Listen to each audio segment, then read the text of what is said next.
Halo adik-adik, sebelum kita melakukan review KSP atau kurikulum satuan pendidikan yang adik-adik sudah peroleh, mari kita mengamati instrumen telaah kurikulum untuk mereview atau mengevaluasi kurikulum, dokumen kurikulum yang adik-adik telah dapat. Jadi ada beberapa komponen yang adik-adik perlu pelajari dulu. Ya, yang pertama yaitu terkait hasil analisis konteks.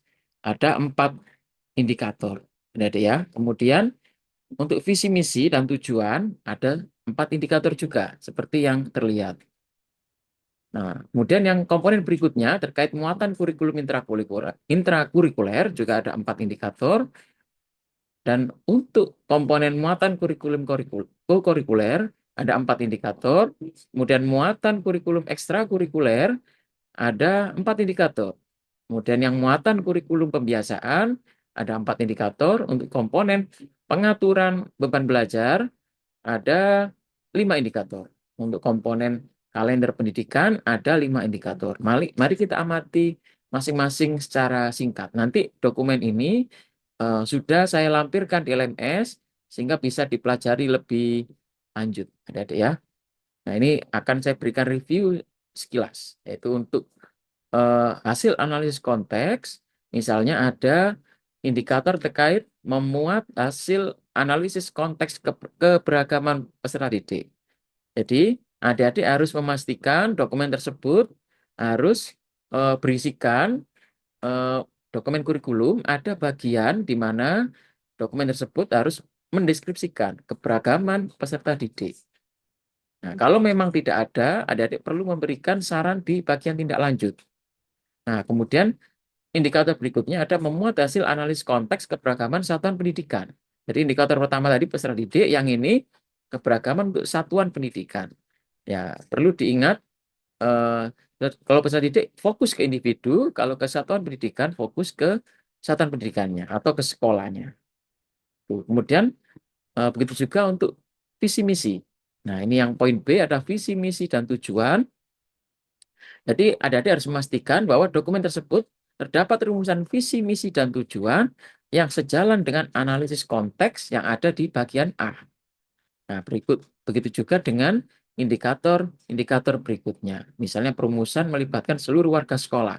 Jadi adik-adik perlu mencermati apakah di dokumen kurikulum tersebut ada tim penyusunnya. Dan harus dilampirkan di kurikulum itu, dokumen buktinya. Oke, begitu juga dengan muatan kurikulum intrakurikuler. Misalnya yang memuat struktur kurikulum, muatan nasional dan muatan lokal yang menggambarkan diversifikasi berdasarkan hasil analisis konteks. Jadi ini harus memang sinkron dengan analisis konteks. Kalau memang tidak sesuai terkait muatan lokal yang disajikan atau muatan nasional, perlu diberikan masukan dan perlu diberi saran untuk tindak lanjut. Nah, begitu juga dengan bagian yang muatan kurikulum kokurikuler.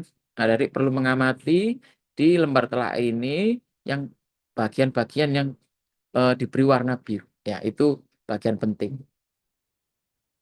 Itu juga, dan selanjutnya sampai dengan muatan kurikulum pembiasaan, dan yang G juga ada pengaturan beban belajar, yang H kalender pendidikan. Di kalender pendidikan ini terkait bagaimana sih penjadwalan di sekolah itu. Itu semua kegiatan di sekolah itu terkait indikator mengacu pada kalender pendidikan nasional, minimal memuat awal tahun pelajaran dan awal semester, hari belajar efektif, minggu efektif, kegiatan tengah semester, kegiatan akhir semester, dan hari libur. Dan memuat kegiatan kurikuler, memuat kegiatan ekstrakurikuler, dan 10 memuat kegiatan pembiasaan. Nah, adik-adik misalnya punya ide lain untuk memberikan identifikasi reviewnya, ada tambahan di luar lembar telah ini, boleh, silakan, asal adik-adik memberikan referensinya terkait regulasi yang mana. Nah, biar ketika kita memberikan saran itu rujukannya jelas. Oke, terima kasih adik-adik. Seperti itu ya nanti untuk reviewnya. Mudah-mudahan lancar kegiatan reviewnya, dan mohon untuk reviewnya detail dan memberikan saran yang sesuai antara catatan dan tindak lanjutnya. Terima kasih. Selamat belajar. Assalamualaikum warahmatullahi wabarakatuh.